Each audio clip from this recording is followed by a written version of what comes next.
जय माता दी दोस्तों। अब नवरात्रि का पर्व समापन होने वाला है, तो कन्या पूजन के बाद ही इस पवित्र पर्व का समापन हो जाएगा।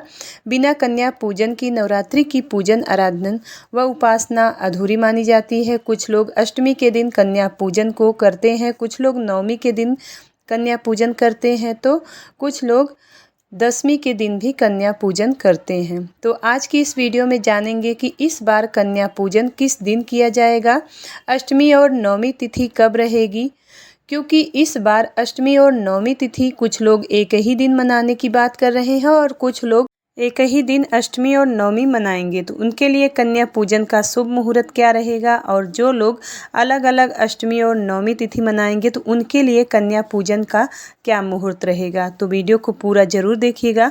वीडियो अच्छी लगे तो एक लाइक ज़रूर करिएगा। चैनल पर पहली बार आए हैं तो सब्सक्राइब जरूर करिएगा। इस बार अष्टमी तिथि 10 अक्टूबर दिन गुरुवार को है और नवमी तिथि 11 अक्टूबर दिन शुक्रवार को है और दशमी तिथि 12 अक्टूबर दिन शनिवार को रहेगी। तो अष्टमी तिथि की शुरुआत होगी 10 अक्टूबर दिन गुरुवार को दोपहर में 12:33 से और समाप्त होगी 11 अक्टूबर दिन शुक्रवार को दोपहर में 12:06 पर।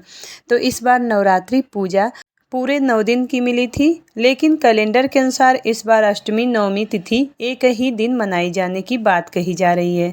तो ऐसे में आपके क्षेत्र में जिस दिन अष्टमी और नवमी की या कन्या पूजन किया जा रहा हो उसी दिन करिएगा, उसी दिन मनाइएगा और उसी दिन आप अपने अनुसार पूजा कर लेंगे। वैसे तो 10 अक्टूबर को अष्टमी और 11 अक्टूबर को नवमी और 12 अक्टूबर को दशमी रहेगी। तो शुक्रवार को नवमी तिथि रहेगी। तो नवमी तिथि प्रारंभ होगी 11 अक्टूबर दिन शुक्रवार को दोपहर में 12:07 से और समाप्त होगी नवमी तिथि 12 अक्टूबर दिन शनिवार को सुबह 10:58 पर। जो लोग अष्टमी और नवमी एक ही दिन मनाएंगे और कन्या पूजन करने वाले हैं, वह महाअष्टमी कन्या पूजन का शुभ मुहूर्त है 11 अक्टूबर दिन शुक्रवार को सुबह 7:41 से सुबह 10:41 तक का होगा और इसके बाद राहुकाल शुरू हो जाएगा। तो राहुकाल सुबह 10:41 से शुरू होकर दोपहर में 12:08 तक रहेगा। जब तक राहुकाल का समय रहेगा कन्या पूजन नहीं करना चाहिए और पूजा पाठ से भी बचना चाहिए। दूसरा मुहूर्त है दोपहर में 12:08 से 1:35 तक का होगा। और जो 10 अक्टूबर गुरुवार के दिन अष्टमी तिथि मना रहे हैं, जिनके यहाँ पर अष्टमी तिथि पर कन्या पूजन होता है, उनका कन्या पूजन शुभ मुहूर्त रहेगा सुबह 6:25 से लेकर दोपहर में 12:35 के बीच कन्या पूजन कर सकते हैं। और जिनके यहाँ नवमी तिथि के दिन कन्या पूजन किया जाता है तो वो लोग 11 अक्टूबर दिन शुक्रवार को सुबह 6:26 से लेकर दोपहर में 12 बजे तक कन्या पूजन कर सकते हैं। दोपहर के बाद कन्या पूजन करना शुभ नहीं माना जाता है। और कन्या पूजन करते समय इस मंत्र को बोलते रहना चाहिए, ओम श्रीम दुम दुर्गाये नमः। दूसरा मंत्र है, ओम देवी कन्या रूपेण संस्थिता नमस्तस्यै नमस्तस्यै नमस्तस्यै नमो नमः। कन्या पूजन जब भी करें सुबह सूर्योदय से लेकर दोपहर 12 बजे तक कर लेना चाहिए। और कन्याओं का उम्र है 2 साल से लेकर 9 साल तक के बीच का होना चाहिए। कन्याओं की संख्या 1 कर सकते हैं, 3, 5, 7 या 9 या आप 11 कन्या को भी खिला सकते हैं। अगर इससे भी अधिक कन्याएं आपको मिल रही हैं तो 21 कन्याओं को भी आप खिला सकते हैं। उसके साथ एक बटुक भैरव की पूजा भी जरूर करनी चाहिए। कन्या पूजन के पहले माता की पूजा करके आज के हवन करना चाहिए। सबसे पहले हवन कर लेना चाहिए। अगर आपको पंडित जी मिले तो उनसे, या तो फिर अपने से ही एक छोटा सा हवन कर लेना चाहिए। माता को भोग लगाएं और माता की पूजा पूरी करने के बाद ही कन्या का पूजन करना चाहिए। एक बात का और ध्यान रखें कि जब भी कन्या पूजन करें इसके पहले दुर्गा सप्तशती का पाठ पूरा हो जाना चाहिए। यदि आप करते हैं तो, या दूसरा भी कोई माता का पाठ कर रहे हैं तो उस पाठ को करके उसके बाद हवन करने के बाद ही कन्या पूजन करें।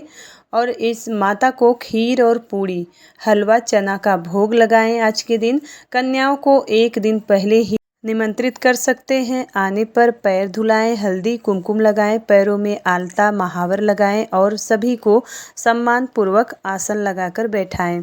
फिर कन्याओं के ऊपर फूलों की वर्षा करनी चाहिए। माथे पर लाल रंग की चुनरी बांधी जाती है। फिर वटुक भैरव की भी इसी प्रकार पूजा की जाती है। सबसे पहले छोटी कन्या का पूजन करना चाहिए और सबसे अंत में वटुक भैरव का पूजा करना चाहिए। माता रानी को जो भी भोग लगाया गया है सबसे पहले मीठे चीज़ का ही इन कन्याओं को खिलाना चाहिए। इसके बाद जो भी आप भोजन बनाए हैं उनको देना चाहिए और भोजन और जल ग्रहण करवाने के बाद सभी के हाथ धुलवाने चाहिए। इसके बाद दक्षिणा और जो भी आप भेंट स्वरूप देना चाहते हैं उन सभी को देना चाहिए। ध्यान रहे कि कन्या खिलाने के तुरंत बाद झाड़ू और पोछा घर में नहीं लगाया जाता है। कन्याओं को विदा करने के पहले ही आप अपने हाथ में अक्षत रखें और उन्हें दरवाजे के बाहर जाते समय उनके ऊपर अक्षत और फूल का छिड़काव करें और सभी के पांव छूकर उनके आशीर्वाद लेकर ही उन्हें विदा करना चाहिए। जो 9 दिन का व्रत किए हैं, कुछ लोग कन्या पूजन के बाद ही व्रत का पारण कर लेते हैं और कुछ लोग कलश विसर्जन के बाद 10वीं तिथि के दिन अपने व्रत का पारण करते हैं। तो आपके यहाँ जैसे पहले से होता आया है उसी हिसाब से करिएगा। और ये थी कन्या पूजन से जुड़ी कुछ महत्वपूर्ण जानकारी। उम्मीद करती हूँ यह जानकारी आपके लिए उपयोगी होगी।